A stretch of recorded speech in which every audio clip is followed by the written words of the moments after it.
Good morning.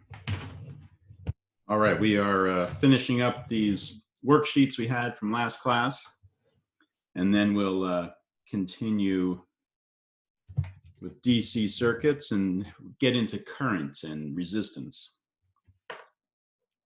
Okay, so you were going to look at this. This is a circuit that's a little bit more complicated than the ones we've looked at in the worksheet up to this point.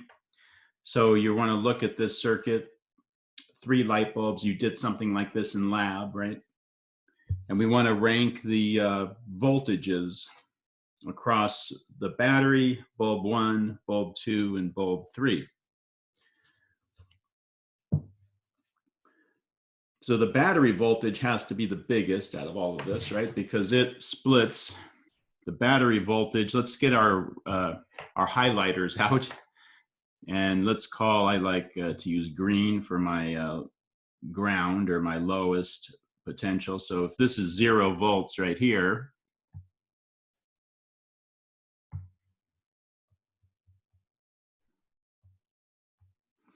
and our battery is, I think I was using 6 volts last time, so let's just go with 6 volts. This is 6 volts here.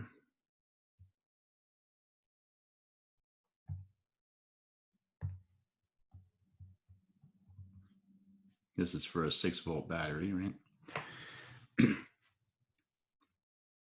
Then somewhere, this is going to be some other voltage in between here. I'll use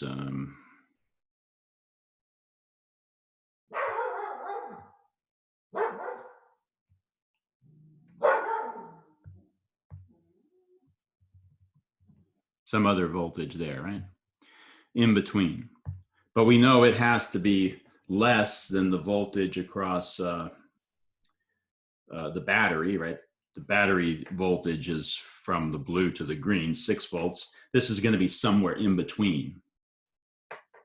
And so we know that the resistance here is less. The resistance here, those two are equivalent to a resistance of R over 2. And this would have a resistance of R if all 3 of those light bulbs are identical.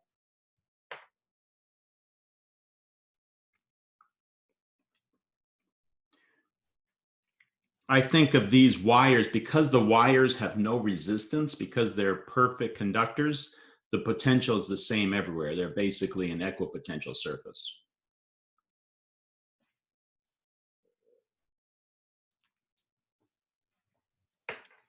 So if we have a bigger resistor up on top and a smaller resistor on the bottom, the bigger one is going to have the bigger potential drop because it has the same, they have the same current, right? We could draw an equivalent circuit here.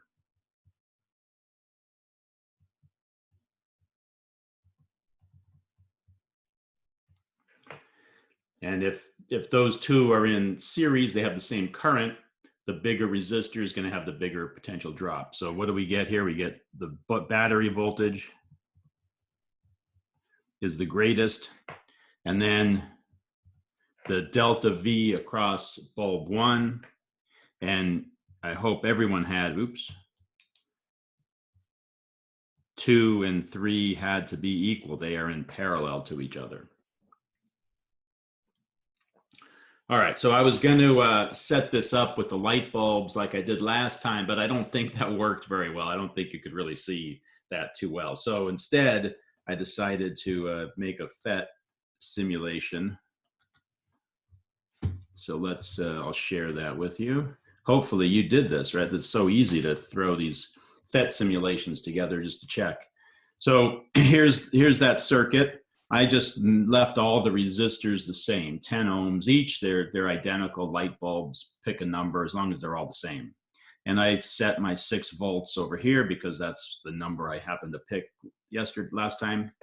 And we can measure the potential difference across that battery, and it reads 6 volts. And of course, we can move this anywhere on that line, and it still reads 6 volts because everywhere along this path I'm moving the black probe is the same potential. I've called it 0 in my, but it's 6 volts less than where the red one is. Okay. And we can move the red one along here, and this is going to be 6 volts higher than where the black probe is. Doesn't matter where you put it. So the battery voltage is 6 volts. This upper one has a 4 volt drop. 4 of the 6 drop there, and that means that 2 volts drop across this one, and 2 volts drop across this one, right? Those have to be the same. They are in parallel.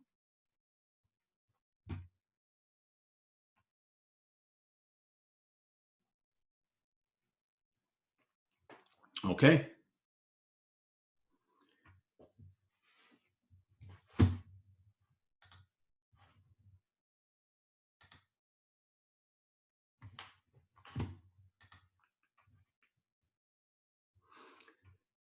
So again, we can write 2 and 3 as an equivalent resistor.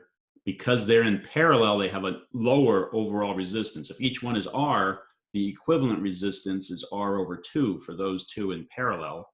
And now we have now we can view the circuit as 2 resistors in series. If they're in series, they have to have the same current. V equals IR for a resistor. So the one with the bigger R has the bigger delta V.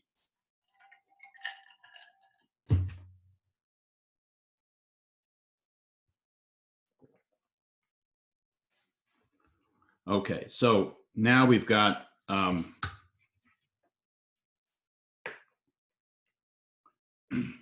okay, so we've done that. We've measured the resistance. We've measured the delta V's, and it matched our prediction. Part B here says, set up this circuit. So we're mixing things up a little bit. You also did this one in your lab.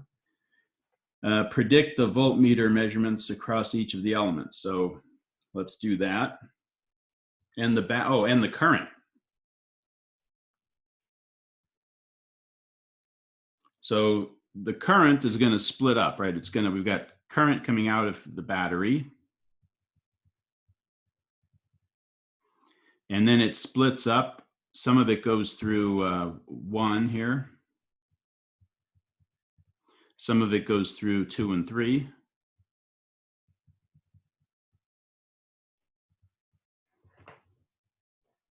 But we know that whatever goes through 2 equals whatever goes through 3.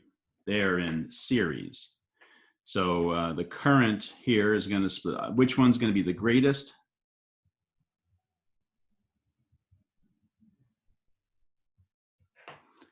The current coming out of the battery is the greatest because it splits. Part of it goes through 1, part of it goes through 2 and 3.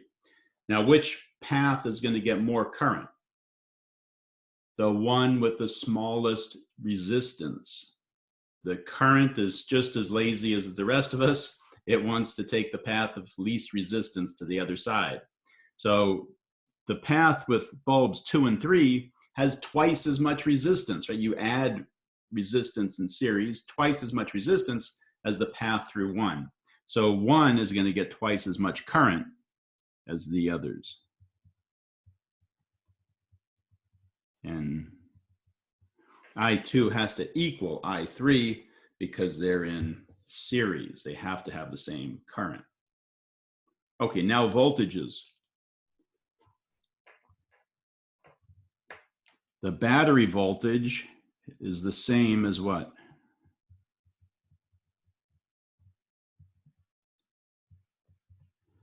The same as the voltage across 1. Oh, let's get out our pens, our highlighters. Let's get out our highlighters. So here's 0 volts.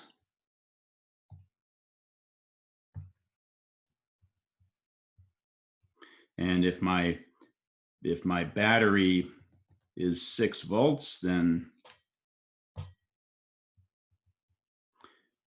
I'll use blue again, I guess.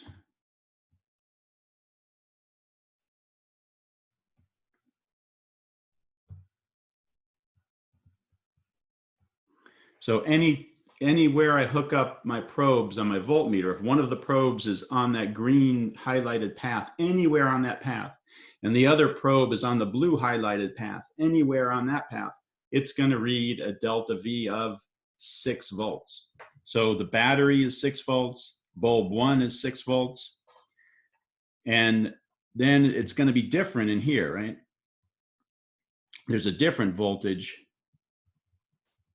in there, but it's somewhere in between 6 and 0. So because bulb 2 and bulb 3 are identical, we know, and they're identical, which means they have the same R. They're in series, so they have the same I, and V equals IR, so they have to have the same delta V. If it's 6 volts across the whole thing, and they both have the same delta V, it has to be half and half, right? 3 and 3. So this is going to equal 3 volts. So delta V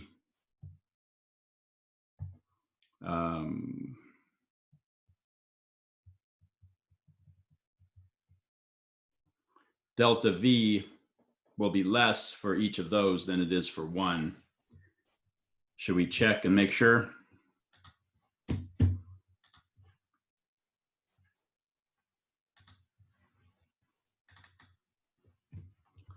Okay, so here's our circuit. Let me show our values here. 6 volt battery, all our resistors are the same. Doesn't really matter what they are, they're all the same. We'll measure the battery, it should be 6 volts. We can move our probe anywhere along this line, right? And it's going to measure the same delta V. So this bulb is also 6 volts. And we can move this all the way around to here. Move this all the way around to here. We're still getting 6 volts because we're across both of them. But if we only want the top one, it's 3 volts. Can you see that? 3 volts. There we go. And if we only want the bottom one, it's also 3 volts.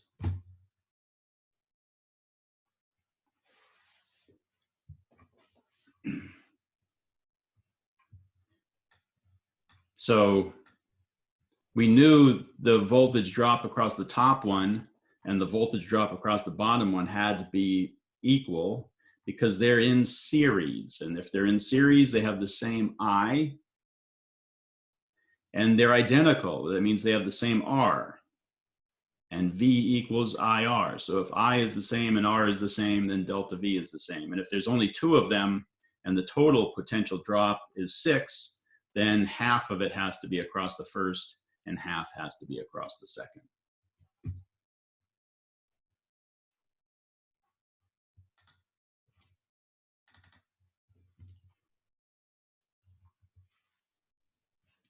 Okay, so if this is 6 volts, this is 6 volts, this is 3 volts, this is 3 volts.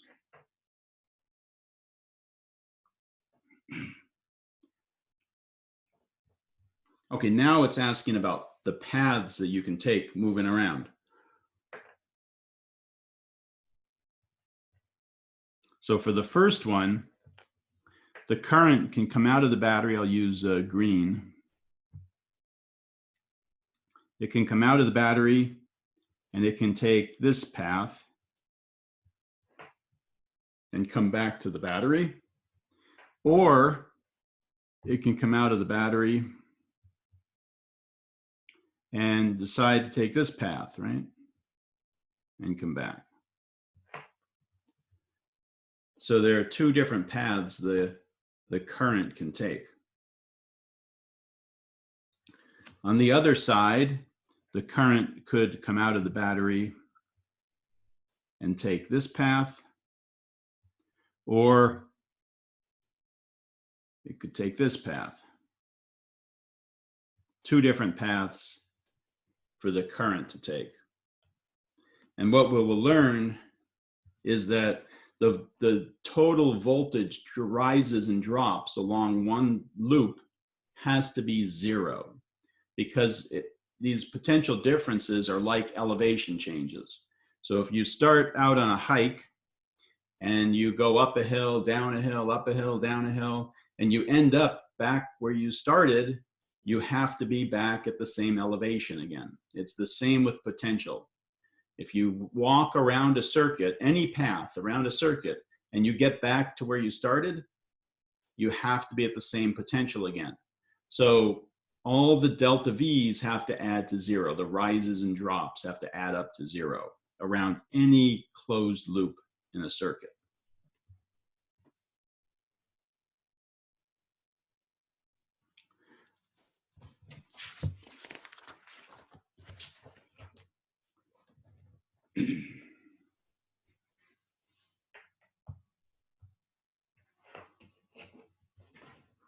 Current, let's talk about current.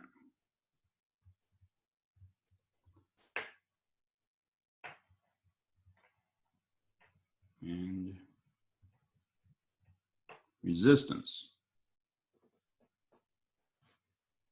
Yes, battery is like an elevator, or an escalator, maybe more appropriate.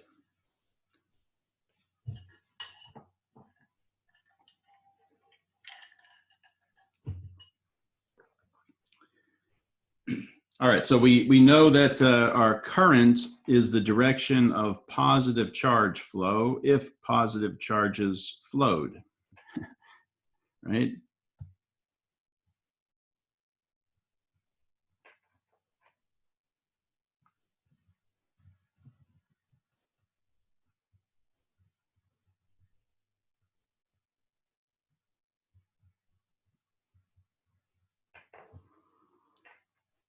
And current is dq dt,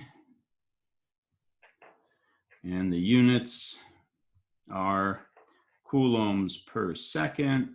We get tired of writing coulombs per second all the time, so we use the ampere, capital A. Resistance. What causes resistance is the collisions in the wire. So an electron wants to move through the material. We talked last time, or previous class, about the fact that those electrons, as they start to move, an electric field fills the space within that wire very quickly. All the electrons then start to move a little bit, right? But they collide with an atom that makes up the metal conductor that they're moving through, and they kind of bounce back, and then they get their speed up again, because it's kind of like marbles rolling down. Actually, do I have the video of it? It's like a pachinko machine.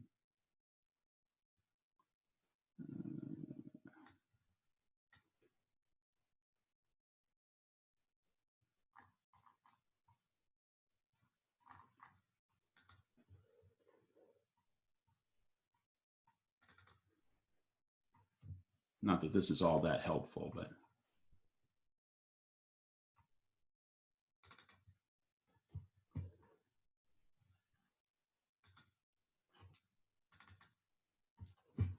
Okay.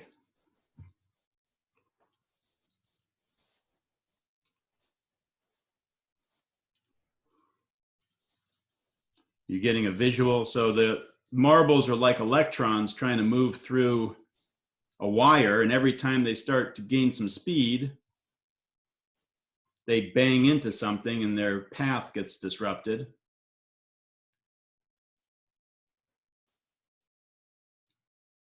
Okay, there we go. Current flowing, okay? Probably didn't need to do that, but it's fun. Okay, so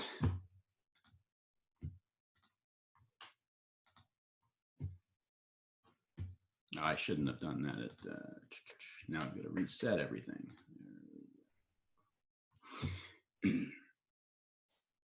So the electrons start to move, they collide with something, bounce back, then they start to move again, just like the marbles coming down, right? Gravity's pulling on them, they hit something, then gravity continues to pull on them. So that's sort of the visual we have for electrons moving through a wire. So we want to make a wire out of something, and it's a real world wire has some resistance. So what affects the resistance of that wire? What's one of the things that could affect the resistance of that wire? The material it's made out of. Yeah, so we've sort of been talking about the fact that we have conductors, we have insulators. It's really not that simple. We have a level of conductors, right? Some conductors are better than other conductors. Gold is a much better conductor than aluminum, for example, but they're all conductors. So we have different degrees, different materials that have different conductivity. So the resistance of a wire is going to depend on what material it's made out of. That's rho. Rho is the resistivity of the material.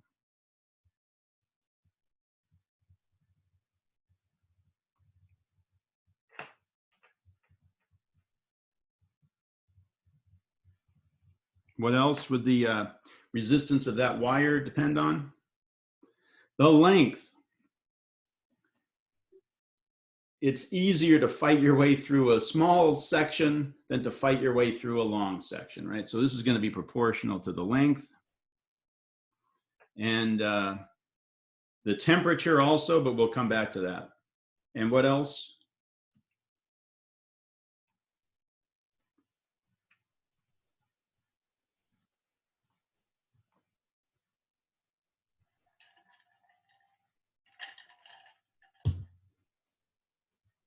The cross-sectional area. You make the wire fatter, bigger, round, bigger diameter, and it's easier for the electrons to fight their way through. You crunch it down, it's harder for the electrons to fight their way through, kind of like a hose with water flowing through it, right? So there's our resistance of some material, a wire. It's going to depend on the material, the length, and the cross-sectional area. Somebody mentioned heat. Yeah, temperature is also important. Why is temperature important? Temperature tells us how much the atoms and molecules that make up a substance are wiggling, right? How much they're vibrating, how much they're moving. So if a material is cold, the atoms and molecules aren't vibrating very much. If you're an electron trying to fight your way through the material and the atoms and molecules that make up that material aren't vibrating very much, it might be easier to get through. If you heat the material up and those atoms and molecules start vibrating more, and you're an electron trying to get through, it's going to be harder to get through. You're going to collide with more stuff now. You see that? So the hotter our conductor is, the worse the conductivity is, the higher the resistance is.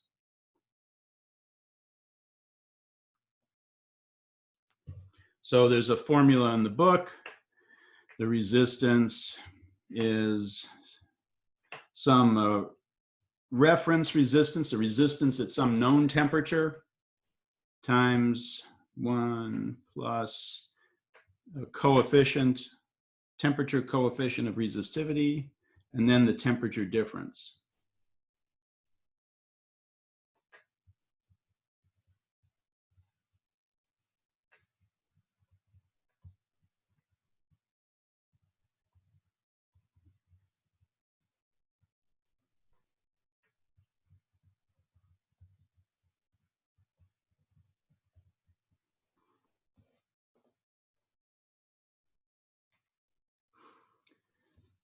That's also why conductors heat up when we run current through them.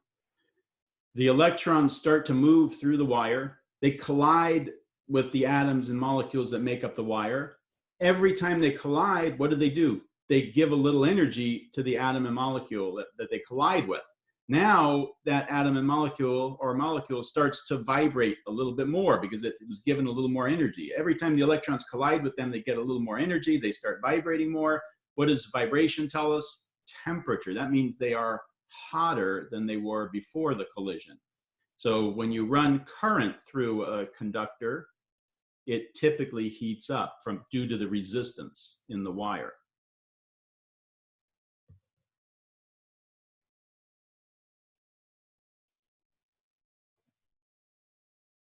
Okay, so if we plot this,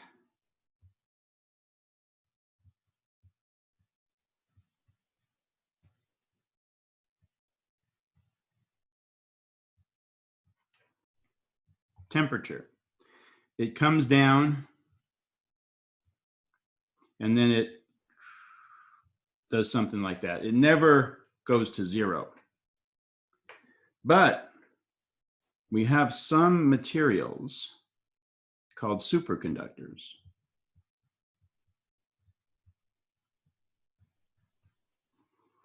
And if we plot their resistivity versus temperature, it comes down and then it abruptly goes to zero. And we mean zero, not close to zero, not about zero or approximately zero. It goes to zero. So they've had, normally with a conductor, there's some resistance in that wire. You turn a battery on in a circuit, current starts to flow. If you bypass that battery, you take the battery out, but you leave the circuit connected, the current immediately stops because of the friction, right? The resistance in the circuit. Resistance is like friction for the electrons. Just like you push a box along the floor, it's going to stop. Even if you go out to an ice rink or super low friction and push the box, it's going to slide a lot farther, but it's going to eventually come to rest because of the friction. Same with the electrons in the circuit. Almost immediately, the electrons will stop moving because they lose all their energy to the resistance in the wire. Superconductors, they've taken superconducting rings, set up a current, removed the potential source, and the current continues indefinitely because electrons are particles with mass. Once you get them moving, they keep moving until a force acts on them to stop them, right? They have inertia. And if there's no force acting on them, they keep moving forever. And that's what happens in superconductors. This happens at low temperature. So the first superconductors, this happened at a very low temperature. And you needed liquid helium usually to cool things down enough to become superconductors. And that's very expensive. And around the time that I was in grad school, they were making a lot of advances. It was a very exciting time. You'd always, every day almost, you'd hear about a new, they'd raise the temperature. This is called the critical temperature, TC, the critical temperature, that it becomes, the material becomes superconducting. And almost every day you'd read, oh, it's gone up, it's 62 Kelvin, it's 70 Kelvin, it's 71 Kelvin. And the whole idea was to get above liquid nitrogen temperature because liquid nitrogen is pretty cheap. And if you can cool something with liquid nitrogen, now all of a sudden maybe it becomes viable. Maybe you can manufacture this and use it in products that use a lot of current and really reduce the cost of running that item. The problem with these high temperature superconductors, so they now have superconductors that work at above liquid nitrogen temperatures. In fact, we have one in the lab, but we could set it up sometime. The problem is they're ceramic type materials, so they're very brittle. It's hard to create wires out of them, things like that. But there are applications. I think MRI machines use very high currents to generate magnetic fields. I think they have superconducting parts to generate these, where they run the currents, because they it's cheaper to pay to cool it and and not have any losses to your current than it is to do it the other way around. Also, some of these big super colliders, CERN and some of these other big super colliders where they do high energy physics experiments, they do the same thing there. They need big currents to steer those particles. as they go at very high speeds before they collide them together to do their physics research. I believe they use superconducting parts there.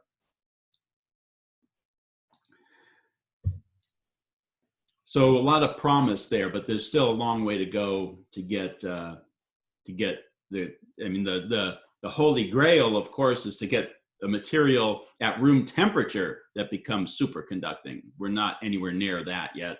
And to get materials that are easier to manufacture into wires, that would be better also. But we've made a lot of progress on superconductors. Power.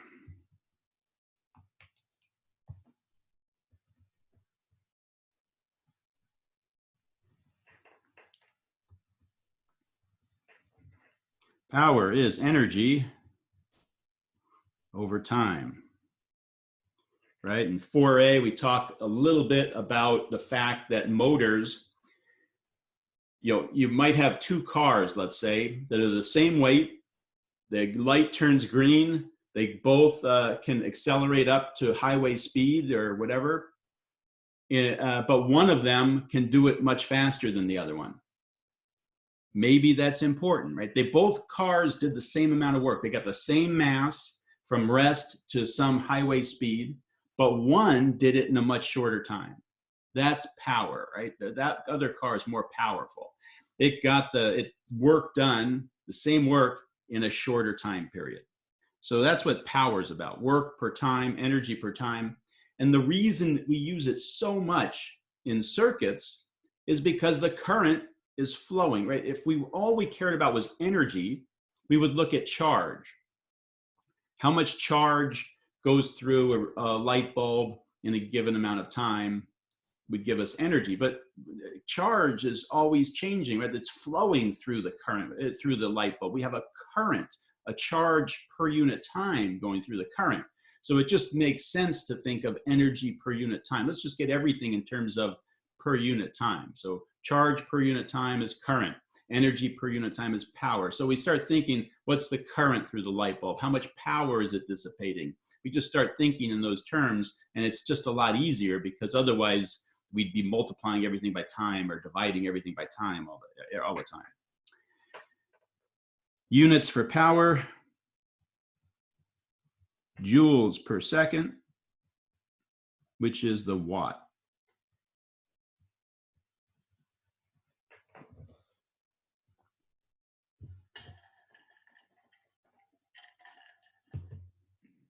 One problem we ran into was there was only one type of light bulb, an incandescent light bulb. So they rated them in watts, because we've just talked about the fact that we could use light bulbs. If they were all identical in the circuit, the brightness of those bulbs would be proportional to the current through them, right? Or the brightness would be proportional to the voltage. Either way, you could do it either way if the bulbs are all identical. People knew that. People said, well, we can think about the brightness of the bulb as the power it dissipates, the watts. So we all rated light bulbs in terms of watts, how much power they consumed. But the power they consume isn't how much light they produce. Most of that power goes into making heat, and a little bit of it goes into making light. So as they developed new light bulbs in the future, they realized that, well, we can create the same amount of light with the compact fluorescent bulb as we could with an incandescent bulb, but it consumes less power because it's not dissipating a bunch of that power as heat. But we're all stuck thinking what a 60-watt bulb is like, right? What a 100-watt bulb is like, what a 40-watt bulb looks like, the brightness. So we have to twist, we have to start rating our light bulbs in terms of a unit that tells us how much light they produce. And then we can compare the wattage and say, wait a minute, these two bulbs both produce the same amount of light. This one does it with 18 watts of power, and this one does it with 60 watts. I'm going to take this one. And now we have LED bulbs that would do the same with maybe 5 or 6 watts of power. So we've come a long way.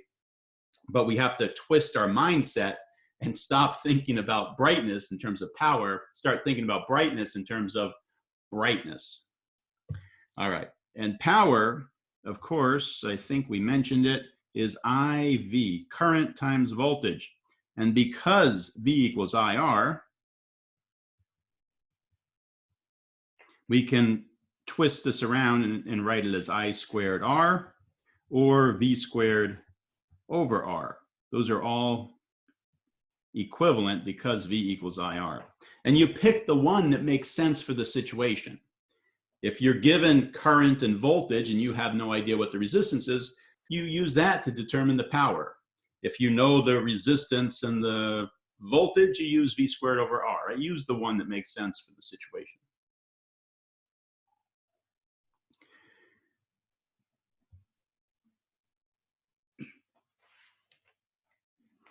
And just real quickly, I know you had a whole lab on this, but the lab was a little bit ahead of us. So we've got series, we've got parallel.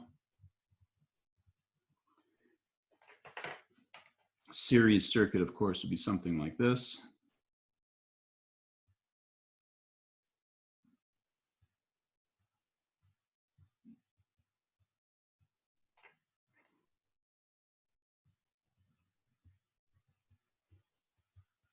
Parallel circuit.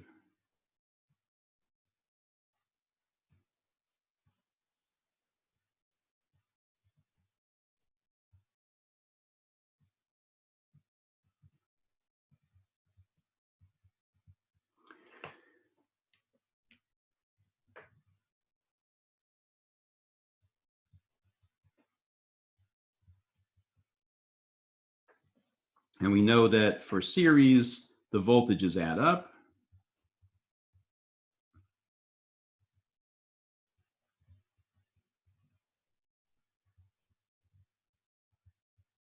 And in parallel, they're all the same.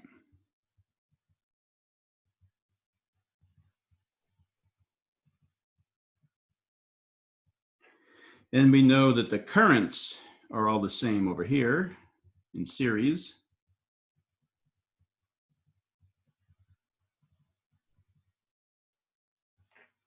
I'll call it battery here, I battery. And over here, they add up.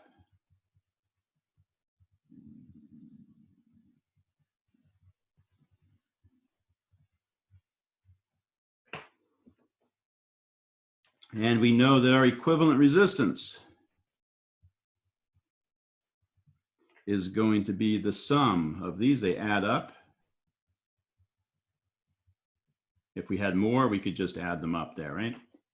And in parallel, it's 1 over. They actually, the resistance gets smaller as we add more resistors. 1 over R equivalent, 1 over R1, plus 1 over R2, plus 1 over R3. And we could just keep adding them like that if we had them. And maybe I should, while we're talking about it, let's just throw capacitors in here. Just as a review.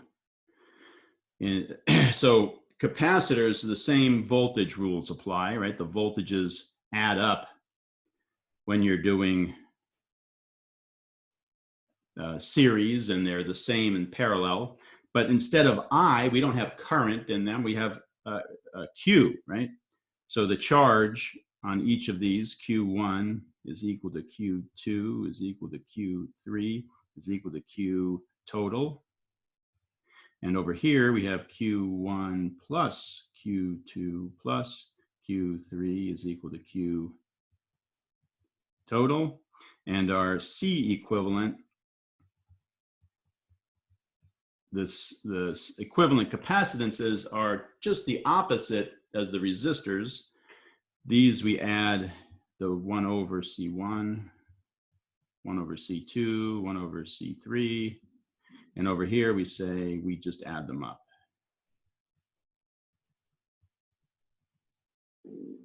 Okay?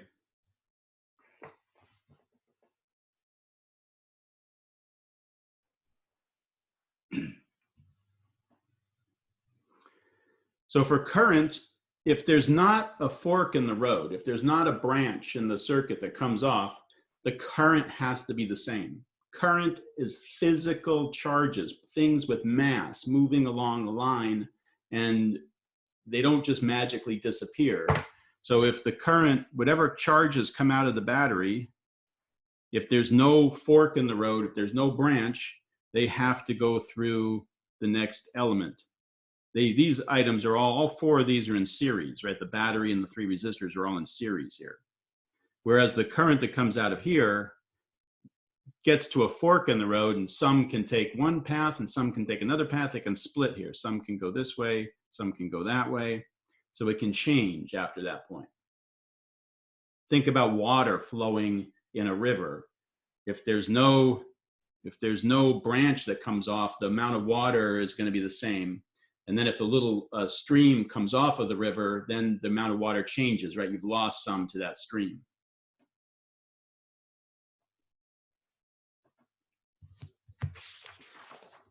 Okay, so 9, okay, quickly here. Find R equivalent.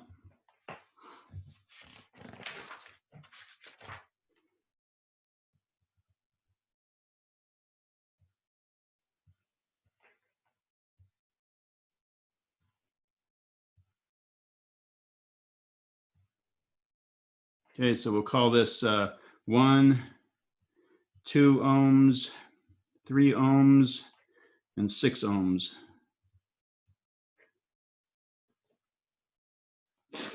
Did I talk about my unit for resistance is the ohm there? Now I did. The ohm, yeah, we use the Greek letter omega for ohm. You knew that though from lab. Okay, are you done? This is the same as this circuit.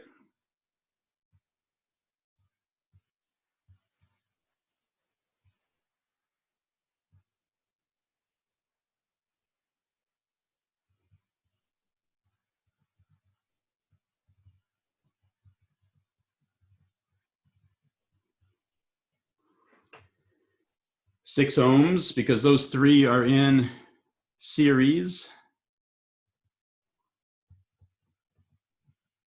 Now we have two in parallel. They're both the same resistance, so we know it's half.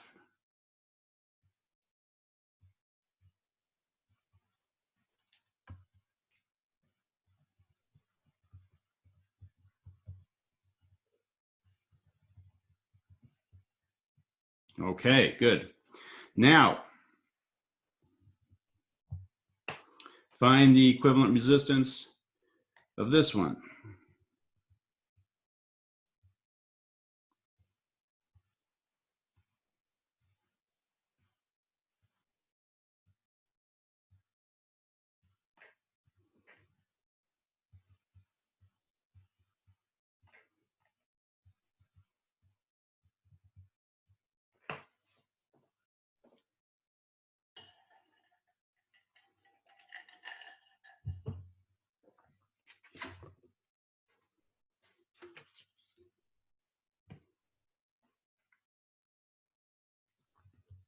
Okay, did you redraw the circuit so it's a little more obvious what's happening?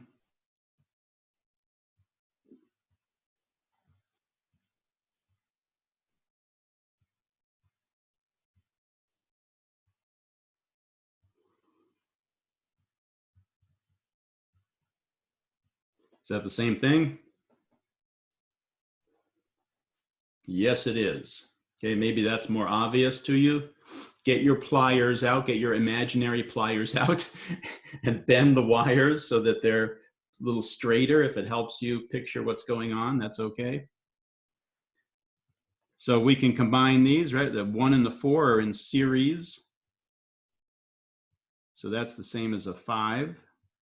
And the 2 and the 3 are in series. That's the same as a 5. And the 2 5s are in parallel. That's the same as a 2.5. Okay. How about this one? You getting the hang of it? Let's see.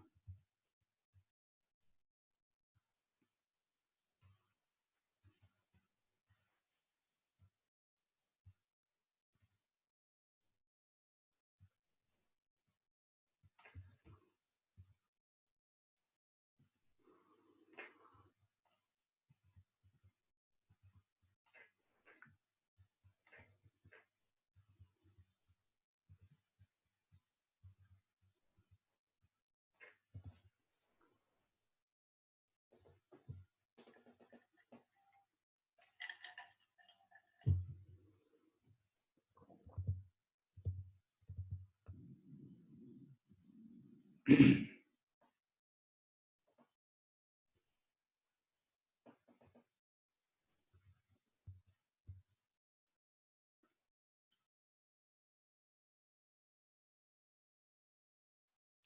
got any two resistors there that are in series? No. Any two resistors there that are in parallel? No. Man, just when you thought, wow, series and parallel resistors, that what a powerful tool. I can take a really complicated circuit and reduce it down to one resistor or one capacitor and then work backwards and fill everything in. What a powerful tool that is. And you were right, that is a powerful tool. But you need another tool now. This not good enough for this situation. You need Kirchhoff's rules.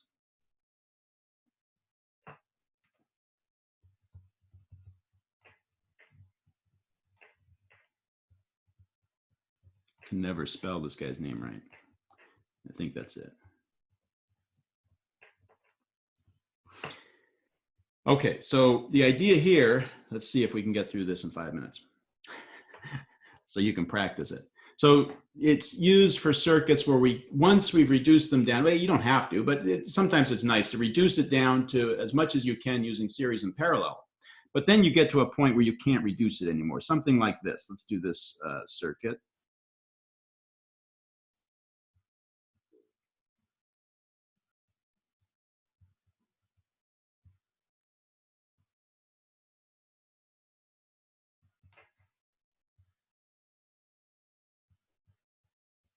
Okay, so this circuit cannot be reduced down anymore. We have 2 batteries, 3 resistors. And if we were given the resistance and the voltages, we want to find the currents in each battery. Okay. So this is what we do.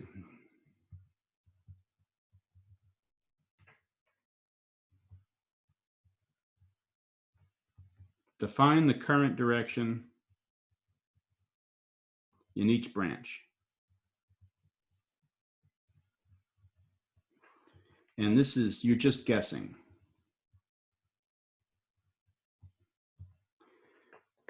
We don't know what direction the current's going a lot of times. We just guess. So I'm going to guess, just to show you what happens when something goes wrong, I'm going to guess that the current is going up through every one of these resistors. I'm going to guess that the current is going this way through in this branch. I'll call that I1 through the, I'm going to guess that the current's going this way. And I'm going to guess that the current's going this way. Now, at least one of those has to be wrong because the current can't all be going in with nothing coming out. Think about water flow, right? It's the same kind of thing. At least one of those has to be wrong. So I'll show you at the end what happens if we guess one incorrectly. It's okay because all of our signs and everything are based on this guess. So it reverses everything at the end, and we can just, if we get a negative current, we know we guessed the wrong direction. So that's the first thing we do. The second thing we do is we apply a junction rule.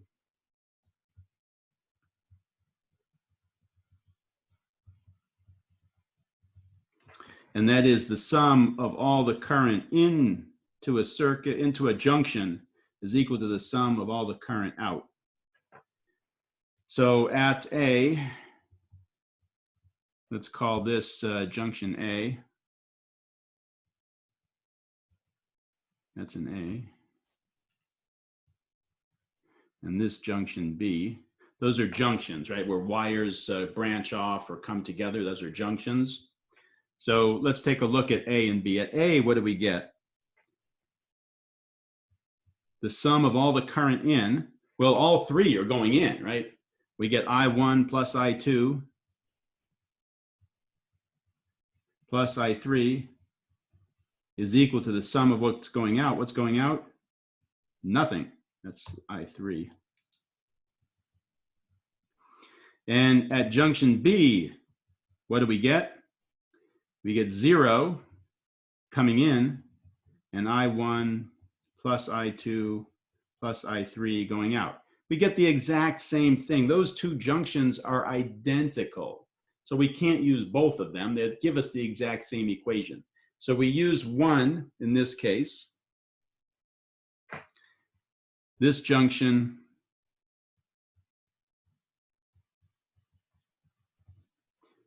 no new information.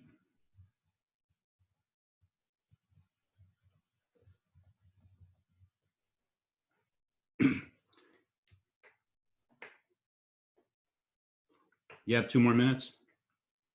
Let's try to finish this. Then I like to mark the high voltage side of each device.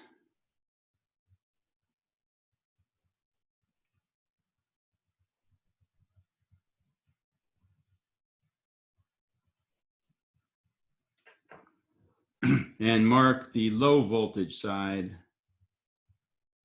with the minus. So for a battery, it's easy.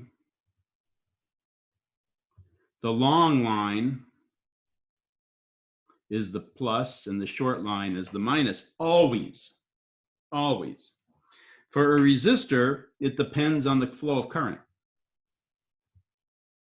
It's determined by the direction that you chose as the current.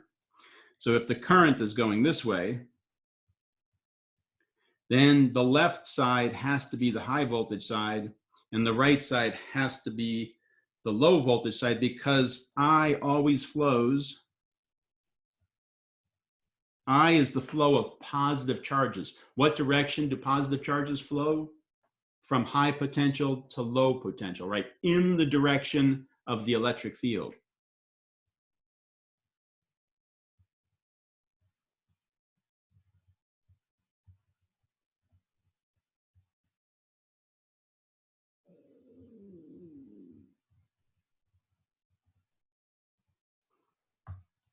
Okay, so let's go back up here and put in some, I'll use blue. This is going to be the high voltage side. This is the low. This is going to be the high voltage side of my resistor. This is the low. This is going to be the high voltage side. This is the low, high voltage, low, right? The direction of the current that I guessed determines the high and low. But for the battery, it's always the long line and the short line, the plus and the minus. Now we're ready to do our loop rule. Remember, we said when you go around a loop, the pluses and the minuses, they just help us get our loop rule right.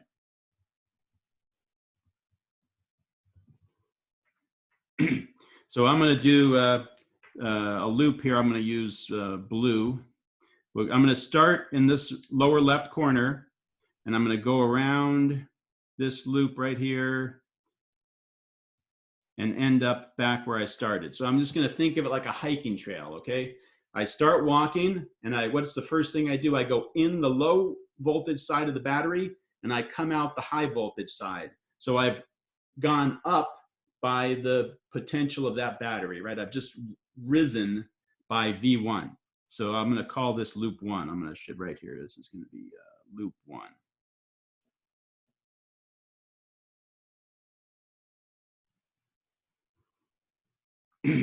Yeah, I don't know why they do it that way. Maybe because the symbol was determined when they thought the positive charges were flowing. I don't know.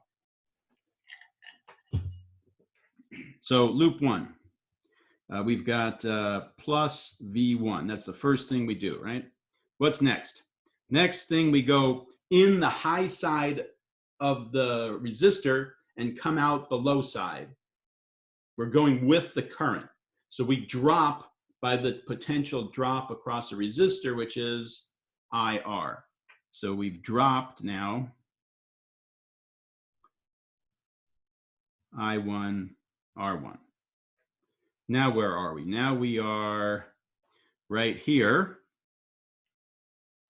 Now we're right here. and we're moving along, and we're going to go in the low side of this resistor and come out the high side. And then we're going to go in the high side of the battery, come out the low, and then we're going to be back where we started over here. So we're going in the low side of the resistor 2 and coming out the high side. So we're rising through this resistor. I'm just going to finish this one loop. We won't be able to solve this problem. Come on, go away. Doesn't want to erase. There it goes.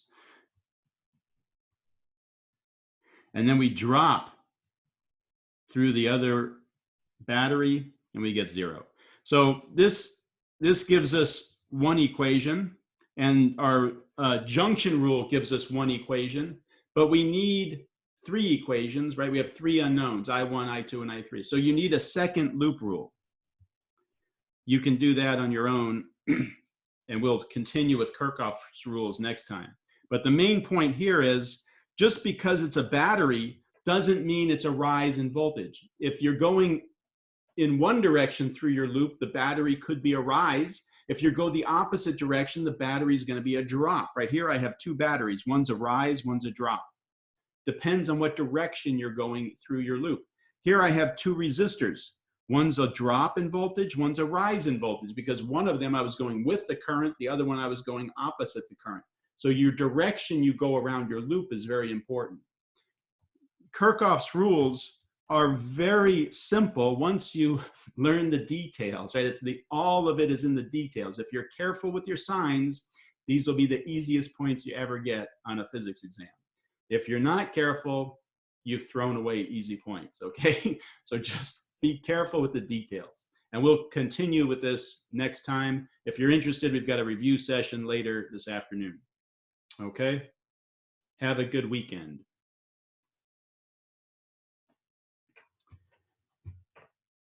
Lab is due Sunday night. Hey, Professor Frank, do you have a class at 11 o'clock? I do. Oh, that's too bad. Well, yeah, okay. I got a few questions for you. Okay, so at 2 o'clock, does that work for you? 2 o'clock. Maybe I'll just join the Monday, your office hour. Okay, I'm going to send out an email. I'm going to do one over the weekend also. I'll send out an email, so maybe that'll work. Okay, thank you so much. Okay.